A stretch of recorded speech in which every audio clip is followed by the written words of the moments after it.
السلام عليكم ورحمة الله وبركاته. أهلا بكم في قناة أفكار بيتي. وإن شاء الله النهاردة معانا حلقة عن الإسكان الاجتماعي، وبالتحديد طبعا في أسئلة كتير بتتسأل إزاي الإسكان الاجتماعي، كيفية تخصيص العمارات والأدوار في الإسكان الاجتماعي.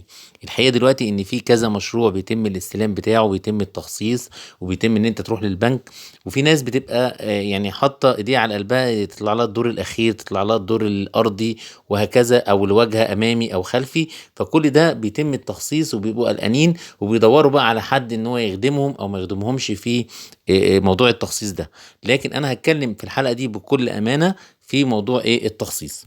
والحاجه التانية ان في ناس مثلا الناس اتصلت بيهم وناس ما اتصلوش بيهم والكلام ده كله، ليه مثلا الاستعلام نزل لفلان وكان مقدم معاه وما نزلش لحد تاني؟ ايه المعيار في كده بالنسبه للاسكان الاجتماعي عشان ما حدش يقلق؟ فان بيبقى فيه اولويه، اللي هو شرط تطبيق الاولويه لو في زياده عدد المتقدمين لحجز الشقق بتاعه الاسكان الاجتماعي في مدينه معينه عن عدد الشقق اللي موجوده في المدينه، ان الاولويه لايه بقى؟ هنا في اولويات عشان بيتصلوا بيهم، اللي هو الحصول على الشقة في الأولوية. عشان تحصل على الشقة في الإسكان الاجتماعي فبيقول لك الأولوية الأولى في الحصول على الشقة للأسرة التي تعول، يعني الأسرة اللي متجوزة ومعاهم أطفال وعيال وتعول. تليها الأسرة التي لا تعول. يبقى الأول الأسرة التي تعول، ثم الأسرة التي لا تعول ما عندهمش أولاد ولسه متجوزين ومعهمش أي أولاد، تمام، ثم الأعزب. يبقى في اولويات لتطبيق الاولويه علشان حسب عدد الشقق وحسب عدد المتقدمين، فبيتم الاولويه في بهذا النمط في صندوق الاسكان الاجتماعي ده، عشان محدش بس يكون قلقان. وان شاء الله بيتم الاتصال بكله وكل واحد هياخد شقه ان شاء الله. طيب، تخصيص العمارات والادوار ضمن مشروع الاسكان الاجتماعي بيتم بشكل الكتروني وعشوائي عشان محدش يضحك علينا وبياخدوا فلوس والكلام ده كله، لك ما قدرتش نخدم والكلام ده كله. لا، ده بيتم بشكل الكتروني وعشوائي، وما بتدخلش في عمليه الاختيار اي عنصر بشري، ولا يمكن التلاعب في النتائج. ده بيتم عن طريق الكمبيوتر وبشكل الكتروني، وما فيش عنصر بشري بيتم التدخل فيه. وتحديد ارقام العمارات والادوار قلنا بيتم من خلال برنامج الكتروني بيضم اسماء المستحقين. خلاص انت مستحق ويجي لك شقه، وبيجري القرعه بينها بطريقه ثابته على كافه المدن والمحافظات. اللي بيتم هنا هو اللي بيتم في كل المحافظات.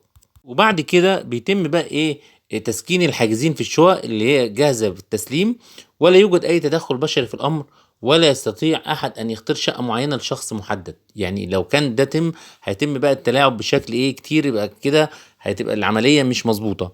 فهنا بيقول لك ان تخصيص الادوار والعمارات، واذا كانت خلفيه او اماميه او الدور بتاعك مثلا في الارضي او في الاخير او دور متكرر، ده بيتم بطريقه الكترونيه يا جماعه.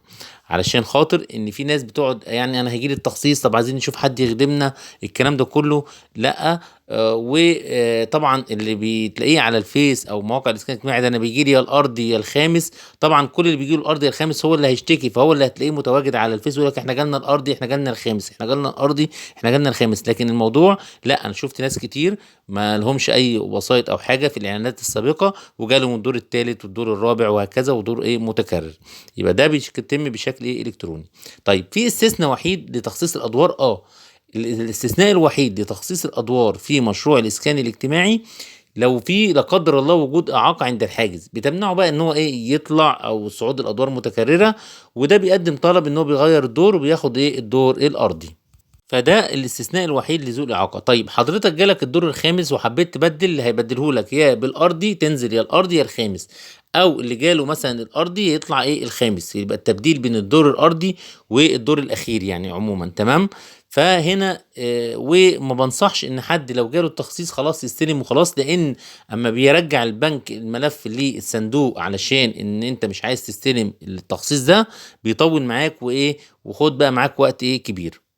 وده كان الموضوع كله عن تخصيص الأدوار والعمارات والخلفية والأمامية، ويا رب تكون الحلقة فادتكم.